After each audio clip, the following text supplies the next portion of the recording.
Marami pong panganib sa buhay. At kung tayo ay nanganganib, kaninong tulong ang ating unang-unang hinahanap? When in danger, people seek other people for help. Many people also want to escape or to hide or sometimes to deny reality and pretend that there's no trouble.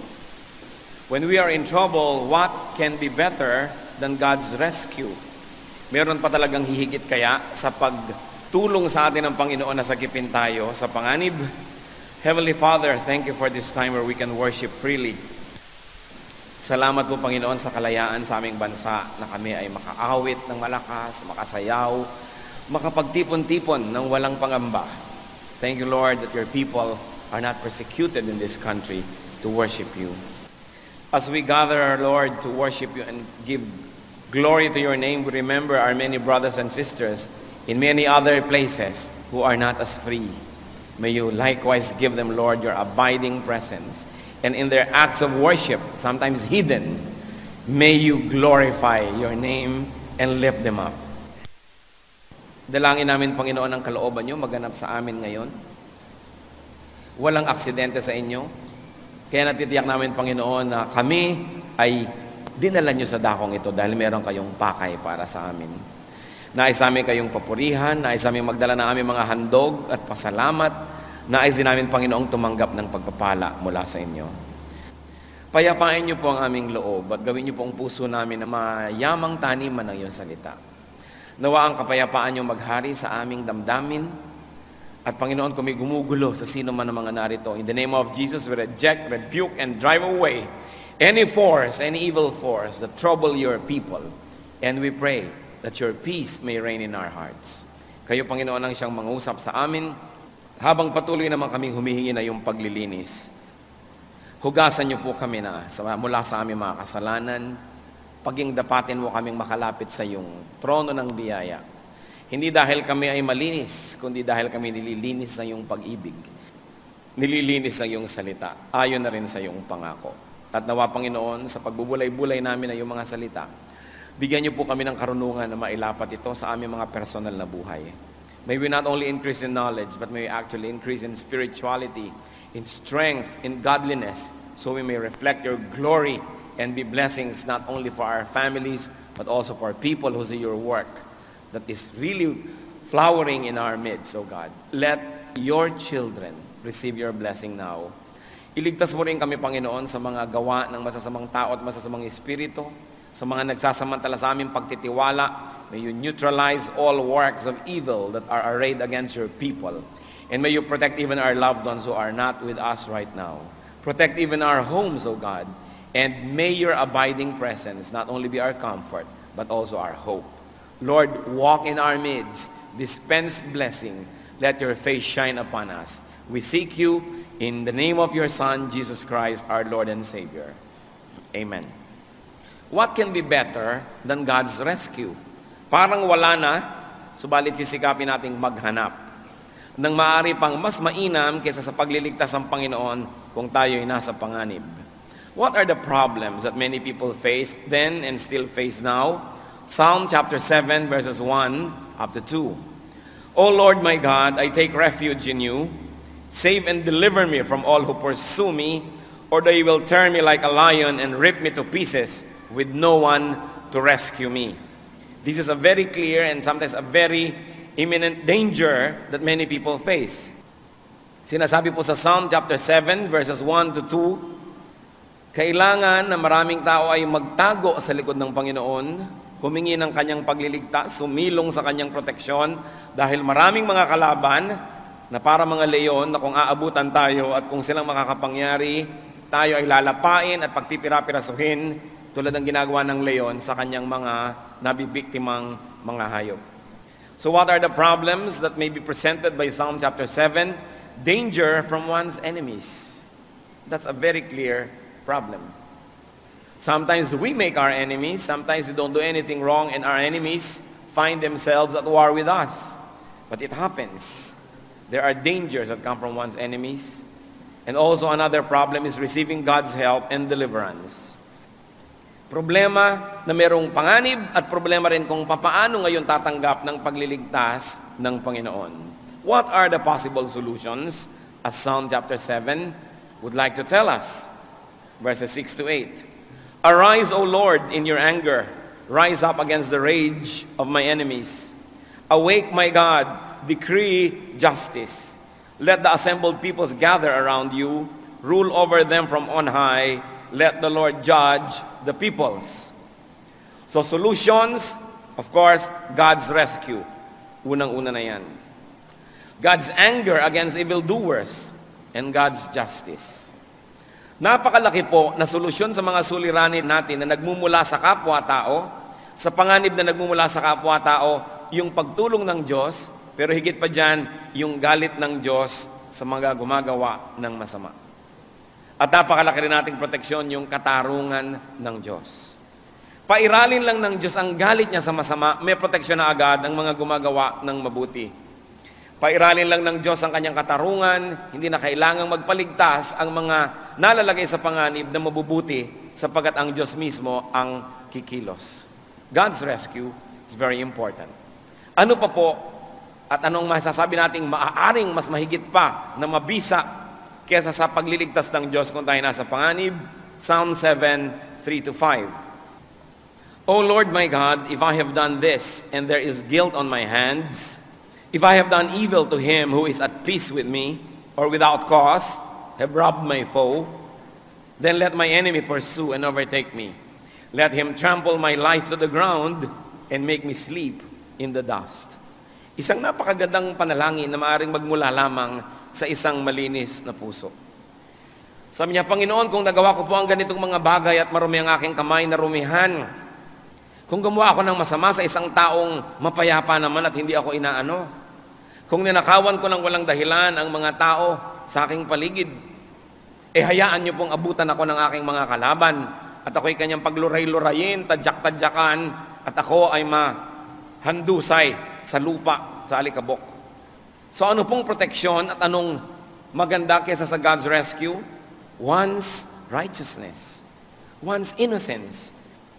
Yun lang matuwid at yun lang walang sala ang maaaring magsabi niyan. Panginoon ko, kung ako po'y may nagawang masama sa kapwa ko, hayaan niyong abutan ako. Hayaan niyo ako mapahamak. Pero dahil ang nagsasalita ay malinis ang puso, walang masama na ginawa sa kapwa, maaari niyang hamunin ng Diyos na maging makatarungan.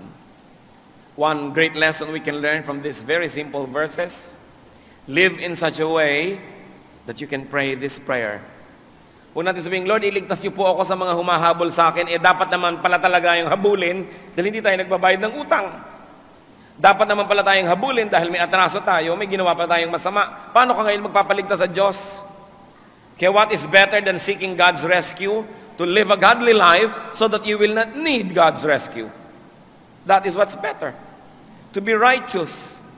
Hindi naman natin pwedeng sabihin sa Lord na, Lord, iligtas niyo po ako at sa pagliligtas ko, takpan niyo po ang inyong mata nang hindi niyo makita ang aking mga kasalanan. I-exempt niyo po ako, konsintihin niyo ako sa aking mga kamalian, pag hinahabol ako ng mga pinagkakautangan ko, ay iligtas niyo po ako. Therefore, stop being righteous, stop being God, and just rescue me. Yun ay isang walang kwentang panalangin at huwag nating asahan na didinggin. Ang lakas ng ating panalangin ay nakatungtong at nakasalalay sa kabutihan ng ating loob, sa kalinisan ng ating buhay. Naku, nagpapaligtas tayo, Lord, iligtas niyo po ako dahil talaga namang masama sila at talaga pong wala naman akong kasalanan. Yan ang mga paghingi ng pagliligtas na talagang walang dudang didinggin ng langit. Pero pag sinasabi natin, Lord, masama po ang ginawa ko, i-exempt niyo naman ako, iligtas niyo ako. Anong uri ng panalangin yon? Kaya marami pong mga tao nagtataka, bakit po naman dalangin ako ng dalangin parang hindi ako nililigtas ng Diyos?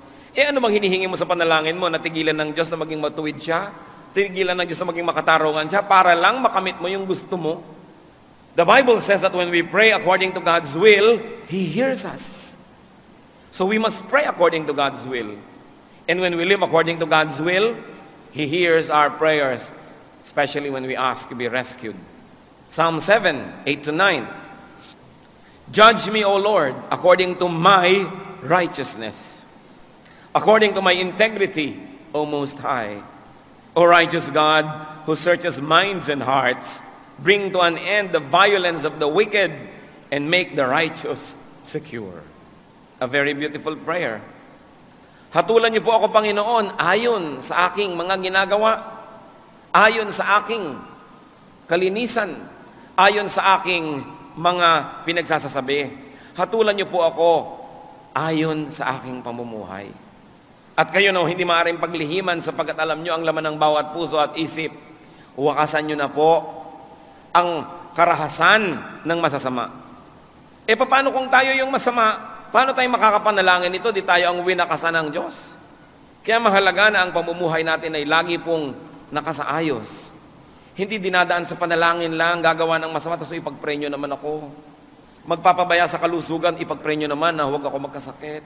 Gagawa ng mga kung ano-anong kalapastanganan, ipag-pray nyo naman na ipag-adya ako ng Panginoon sa paghiganti ng aking mga nilapastangan. Anong klaseng prayer yon? It is important that we live according to God's will. It's a very short reading from Psalm 7.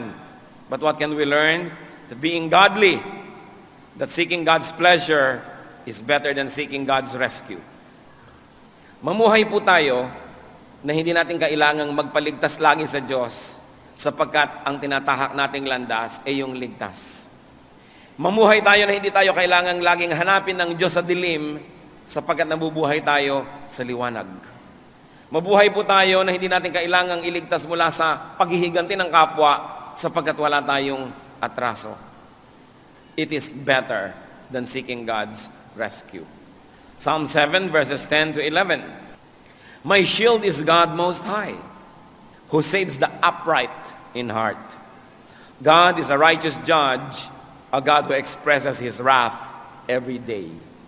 Sino po ang matutuwa na ipinapahayag ng Panginoon ng kanyang galit araw-araw? Yun lamang hindi tatanggap ng galit na yun. Kaya tiyakin po natin na sa ating pamumuhay, kung nagalit ang Diyos, hindi tayo yung napagalitan at hindi sa atin naggalit. Then you don't have to fear God. Then we don't have to fear God's wrath. Meanwhile, being ungodly is equivalent to seeking judgment and destruction. Mga kapatid, gaano po karami sa atin ngayon nag-aalala na makagantihan tayo ng ibang tao na naatrasuhan natin noon pa? Gaano sa atin karami ang nag-aalala na makabalikan tayo ng mga nagawa natin ng masama? O kaya, yung ginawa nating mali, bumalik sa ating buhay sa iba't ibang anyo. Kung nagawa na po natin yan, hindi na ito panahon para magsisihan pa. Ang marapat gawin ay pagsisihan ng mga bagay na ito. At kung mamarapatin ng Panginoon na tayo isingilin dahil sa ating mga atraso, ay atin pong tanggapin ng maluwag sa dibdib. God is just, and justice requires that punishment be given to those who have done wrong. While the Lord saved us and died for us so that we will not be punished, it is for eternal punishment, not for temporal punishment here on earth. Kung ang Panginoon man po'y namatay para sa atin at iniligtas tayo para pagbayad ng ating kasalanan, yun ay para huwag tayong magbayad sa impyerno doon sa kabilang buhay. Pero hindi ibig sabihin, exempted tayo na magbayad dito sa lupa. Alangan naman na may utang kayo, tapos bigla kayong na-born again, na-renewed, naging kung anong Christian, tapos biglang burado na yung utang nyo. May darating ngayon sa inyo, naniningil, huy, born again na ako, nilimot na ng Diyos ang mga kasalanan ko. Oo nga, nilimot ng Diyos, pero tanda ko pa. Kasi iba naman po yung nilimot ng Diyos, yung mga utang natin laban sa Kanya. Pero yung mga utang natin laban sa ating kapwa, kailangan natin yung bayaran. Sa katunayan, lalo kang nakakilala sa Diyos, napalapit ka sa Kanya. Dapat naman lalong hanapin mo pa yung mga pinagkamalian mo nun, isa-isahin mo pambalikan. Katulad po ng ginawa ni Zacchaeus. Nung makilala niya ang Panginoon, lahat ng dinaya niya sa pangungulekta ng buwis, nakalista naman sa kanyang mga libro, binalikan niya at binayaran niya ng interes. Kaya hindi maaaring magtatago tayo sa likod ng Panginoon para maligtas sa ating mga kamalian. Psalm 7:14 to 16. He who is pregnant with evil and conceives trouble gives birth to disillusionment. He who digs a hole and scoops it out falls into the pit he has made. The trouble he causes recoils on himself. His violence comes down on his own head. So sino man daw po ang nagdadalang tao ng kasalanan, kailangang manganak ng kasalanan at ng bunga nito. Hindi pwedeng maligtas. Sino man ang humuhukay ng mga patibong para sa iba, siya ang mahuhulog doon. At kung ano man ang ibinabato natin na problema sa iba, ay babalik sa atin. Sabi na iba, talbog sa akin, dikit sa iyo. Totoo yun. And Psalm 7 tells us that. Kaya po kailangan, bago pa tayo hanapin ang mga pinagkautangan natin, tayo na maghanap sa kanila at bayaran na natin.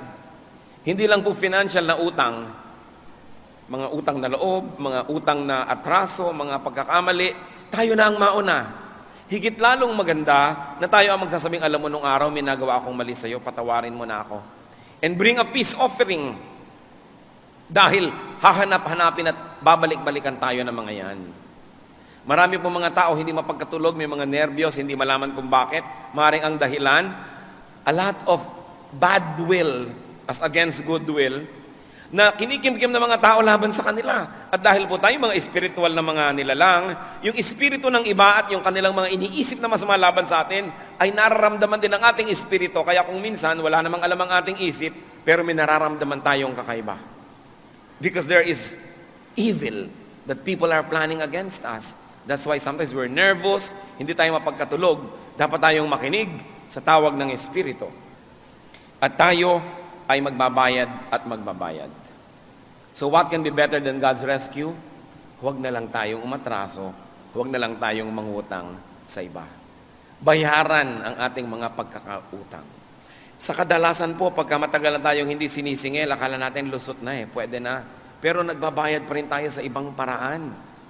At ang napakahalaga sa buhay natin ngayon, tigilan na natin halimbawa kung tayo man ay nagkakautang sa ating kapwa.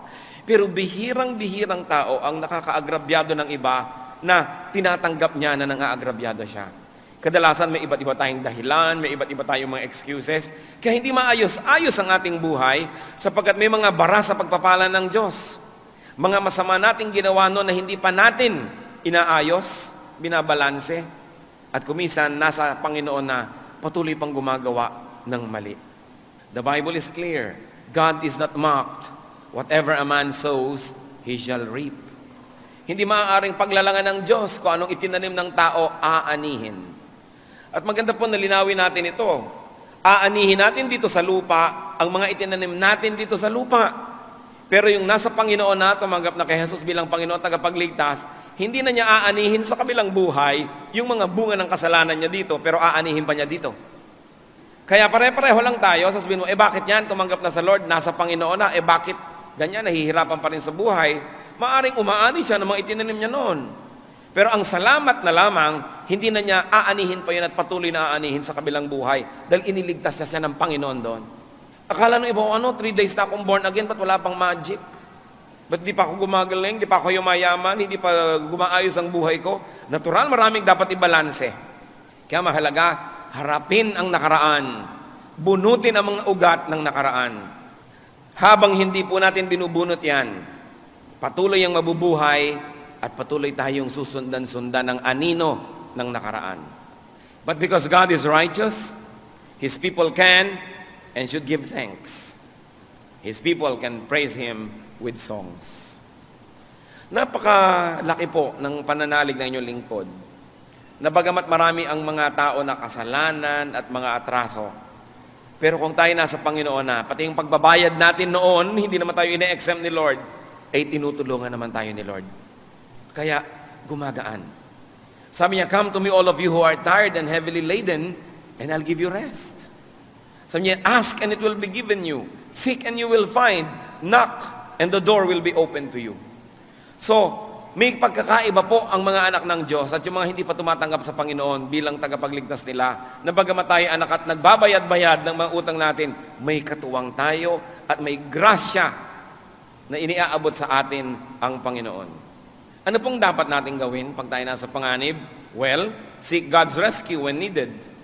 But better yet is to avoid having to seek God's rescue by always seeking God's pleasure and God's righteousness. Because our righteousness, our personal righteousness is our protection, is our safety, and therefore our peace. Isaiah 3:10 is very clear.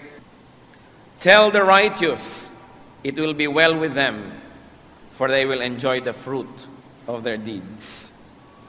And because reality always has two sides, siyempre merong mirror effect yan, tell the wicked, tell the unrighteous that it will not be well with them, for they will suffer the fruit of their deeds. Ano po ang dapat nating matakasan ngayon ng mga panganib? Maring marami. Kumisan may mga panganib na hindi natin alam nandun pala. Kailangan natin ng proteksyon ng Diyos. Humingi tayo ng proteksyon ng Diyos para dun sa mga panganib na ang dahilan ay nagawa na natin nung araw pa at wala na tayong magagawa ngayon dahil tapos na. Pero iwasan na natin ang kailangan pang laging humingi ng maraming pagliligtas ng Panginoon sa darating na panahon sa pamamagitan ng pamumuhay ng maayos. Aming Diyos, kami po ay napasusuri sa inyo. Siyasatin niyo po kami, Panginoon, kung sa kabila ng aming mga dalangin, sa kabila ng aming mga pag-aaral ng iyong salita, sa kabila ng aming mga paglilingkod, kung meron pa kami, Panginoon, ng mga kasalanan, mga atraso, mga naitanim na mali na hanggang ngayon di namin nababalikan para bunutin. Alam po namin at nagpapasalamat kami na pinatatawad nyo kami sa aming mga kasalanan at di nyo na kami sisingilin pa sa kabilang buhay. Subalit ang salita nyo rin ang nagsabing, whatever a man sows, he shall reap. Turuan nyo po kami, Panginoon, na balikan. Balikan ng aming nakaraan. Sa inyong tulong, sa inyong biyaya, ay mabalikan namin ang aming mga dapat ituwid na mga liko. Bayaran namin ang mga dapat bayaran ng mga pagkakautang. At Panginoon, ihingi ng tawad ang mga dapat naming ihingi ng tawad. Patawarin din ang mga dapat naming patawarin. Kadalasan, nagiging masikip ang pagdaloy ng pagpapala sa aming buhay dahil hinahabol kami ng mga anino ng nakaraan. Ituro niyo po sa amin, Panginoon, na buong tapang nalingunin ang aming mga nakaraan at sa tulong ninyo, ituwid ang mga dapat ituwid. Mga kapatid, sa ilang saglit ng katahimikan, tanggapin natin ang pagpapala at kalakasan ng Panginoon.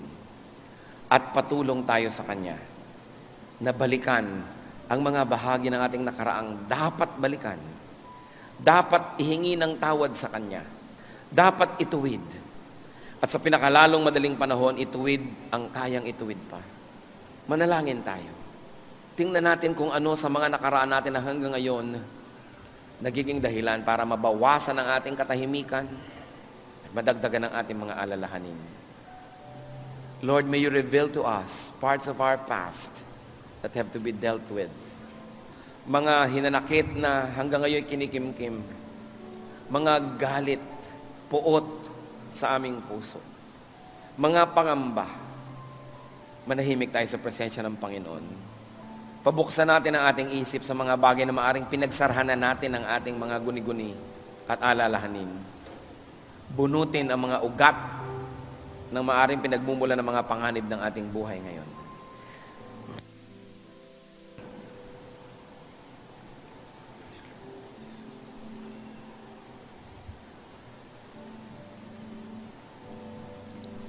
Sa pagkilos ng Espiritu ng Diyos, sa pagkatok niya sa ating puso. Nais ang Panginoon na tayo pagalingin.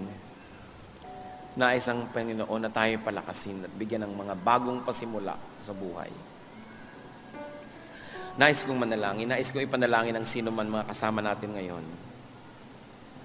Na sa wakas, sa sandaling ito, ipinaalala sa atin ng Panginoon, tinanggap natin na meron tayo mga dapat patawarin. Mga taong alam nating may kasalanan sa atin. Pero kinikimkim natin.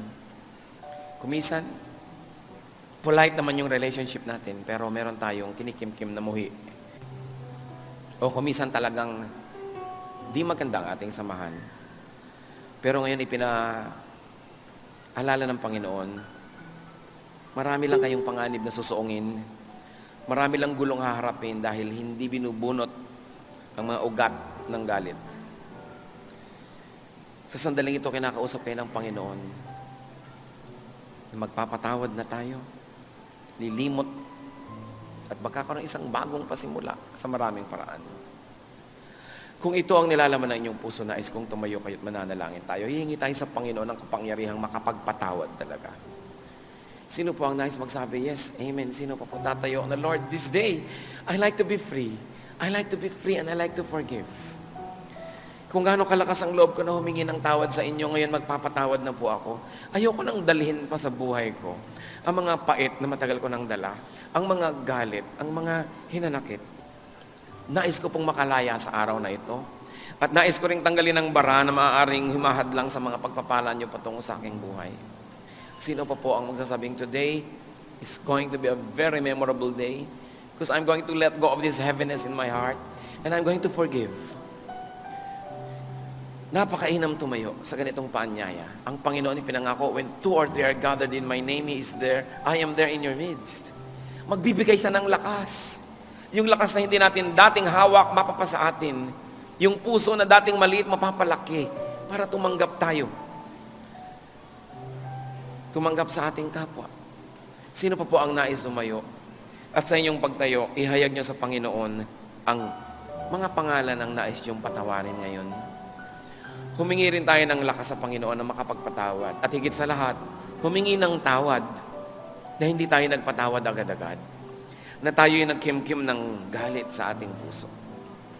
Hindi ko kamaaring ipanalangin yan para sa inyo. Yan ay napaka-personal na dalangin. Kaya makipagniig kayo sa Panginoon. Humingi ng tawad sa pag-aalaga ng galit. At isuko niyo na ngayon, tama na ang pagdadala niyan. Maiksi ang humihingi ng kakayahang magpatawad at lumimot. At magkaroon ng mga bagong pasimula sa buhay, maging sa relasyon sa kapwa. Kung papaano mo kami pinapatawad, makapagpatawad din nawa kami, Panginoon. Kung paano mo kami minamahal, ay ganun din ang makapagmahal kami sa aming kapwa. Kapangyarihan mo, Panginoon, na nagmumula sa trono ng iyong biyaya, ang hinihingi ng iyong lingkod, alang-alang sa lahat ng humihingi ngayon. Wala kaming patago, wala kaming karapatang manghingi ng ganito. Subalit sa ngalan ng Panginoong Hesus, kami lumalapit at buong lakas ng loob na humihingi. Ayon sa iyong mga pangako, ayon sa iyong kabutihan, at ayon sa iyong biyaya. Igawad nyo sa mga humihingi ngayon ang kapangyarihang magpatawad.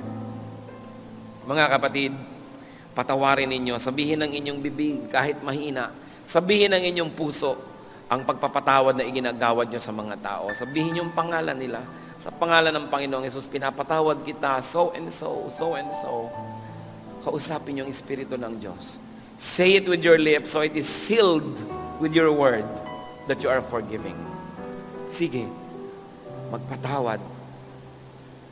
Banggitin ang mga pangalan ng pinapatawad.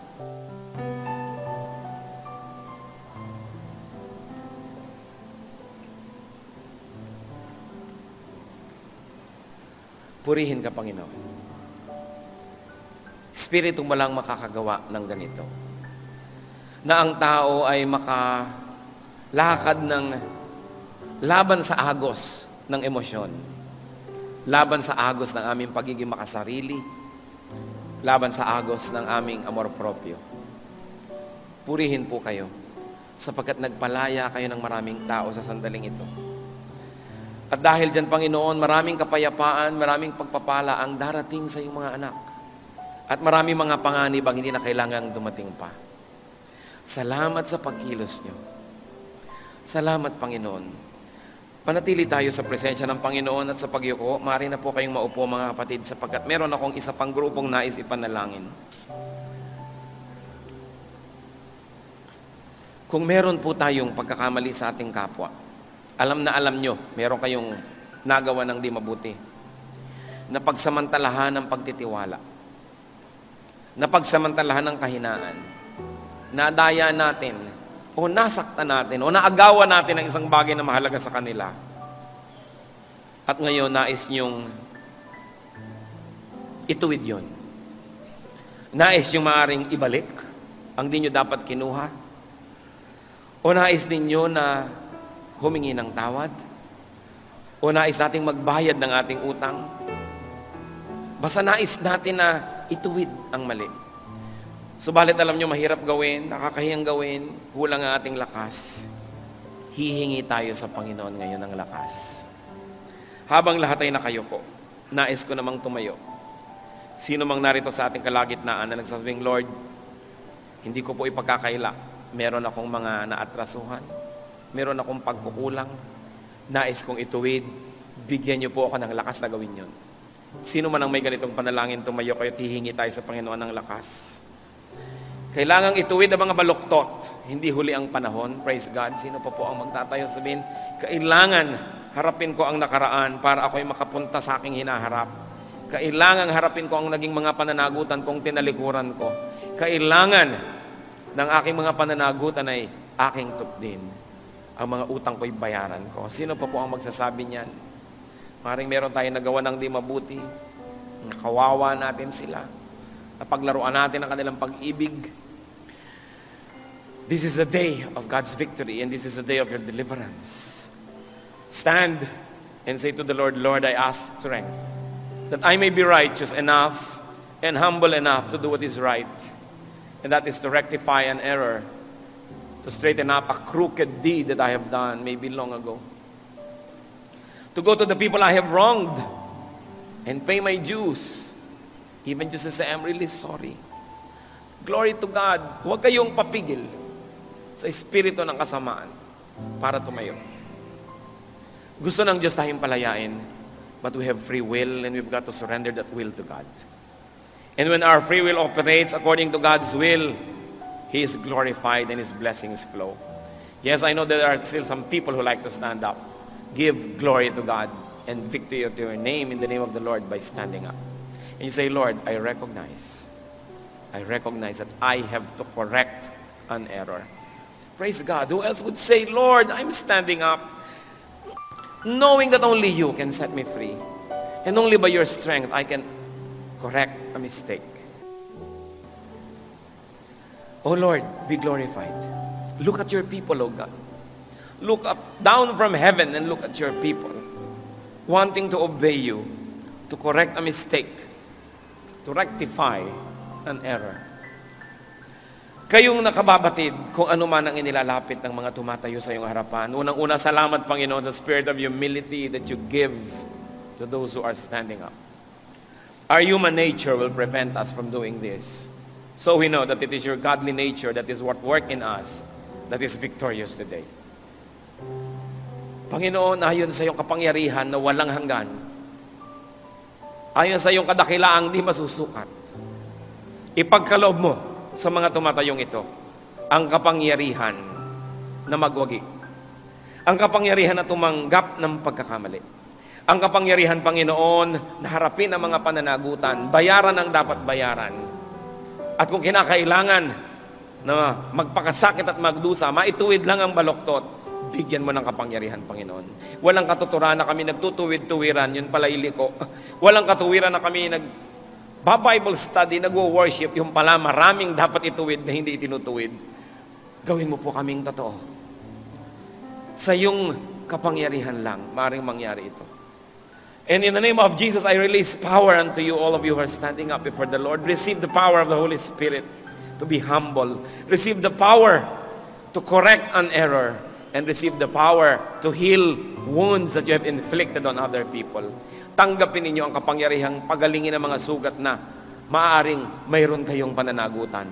At sa inyong pagtutuwid ng mga mali, marami nawang tao ang makatanggap ng pag-ibig ng Diyos.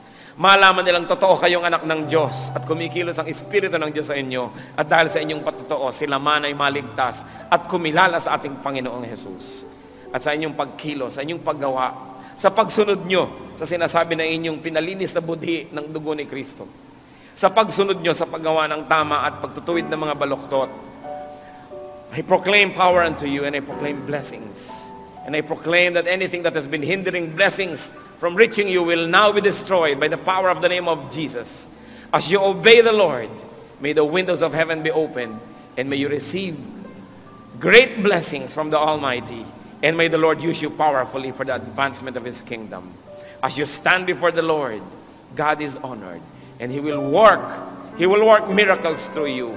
That as you allow the Lord to work through you, He will make you an instrument of blessing to people around you. Receive such power and receive such blessing. Salamat, Panginoon, sa inyong pagdinig sa aming mga dalangin. Nawa sa aming lagi na humihingi ng tulong na iligtas nyo. Ipaunawa mo na hindi namin kailangang laging gawin ito kung hindi kami sumusuong sa mga panganib, kung hindi kami lumalagay sa mga alanganin. Ipakita mo ang mga pananagutan namin kaya kami nalalagay sa maraming maling mga sitwasyon. At doon, Panginoon, sa nalalagay sa panganib, sa kabila ng kabutihan, sa kabila ng pagiging makadiyos, ipakita mo ang dahilan sapagkat walang maaaring mangyari sa mga makadiyos na hindi nyo pinapayagan. Bigyan nyo ng pananalig, linaw ng isip, at pagpapasalamat sa inyo anuman ang nangyayari sa buhay, lalong-lalo't malinis ang budhi. Alam namin, Panginoon, katulad ni Job, maaaring magkaroon ng mga pagsubok ang mga malinis ang kalooban. At alam din namin, kung ito'y pinapayagan nyo, ito'y para sa aming ikabubuti. Pinupuri ka namin, Panginoon, dinadakila, sinasamba, sa kalayaan at sa kapangyarihang ibinigay mo sa amin. Mabuhay po kayo, Panginoon, sa inyo ang papurit pasalamat sa ngalan ng iyong anak na si Jesus.